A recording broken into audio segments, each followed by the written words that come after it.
More with UNI head football coach Todd Stepsis, talking Panther football ahead of a homecoming game against North Dakota. 4 o'clock, October 4th here inside the UNI-Dome. Get out and cheer on this year's team.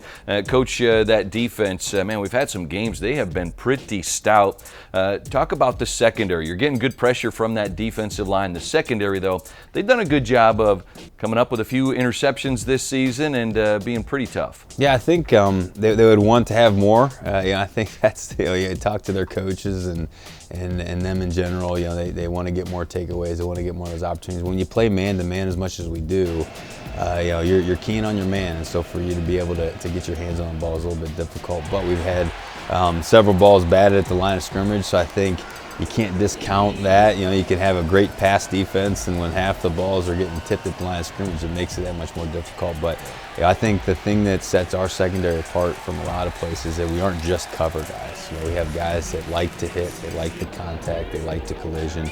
They're great at getting off of blocks. They're not afraid to throw themselves through a crease to make a play and set an edge, maybe on a pulling guard or a kicking out, tight end. And so I love the physicality that group plays with. Yeah, they don't mind getting involved in the run game as well. The defensive line has done a good job as well, getting pressure on passing plays and being fairly stout.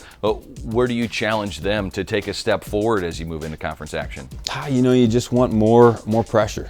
So again, we're starting to find our groove. I think as a defensive lineman, you're going to have a go-to move, and you got to have a counter off of that move. And so the other guys are starting to figure out, okay, where can they, what can they win with most? Is it more power? Is it more speed? And then is it, what can I do off of that when the other guy takes it away from me? Coach, linebackers, we've talked a lot about the linebackers. They're doing a great job finding the football. We have a story coming up on Tucker Langenberg. You have him, Ryan Crandall, Caleb Frazier, all been playing well. All have taken their turns leading the team in tackles on any given Saturday. How do they work just kind of together, and how important is that for linebackers? It's huge, and I think that our system is sometimes a little bit more difficult to learn, and those linebackers have to do it all. And so just a hats off to our defensive staff, coaching them up and getting them more comfortable in our system. And once you start to figure it out and get it, sky's the limit. Those guys are doing a great job. All right, we got a story on one. Here is a look at senior Tucker Langenberg.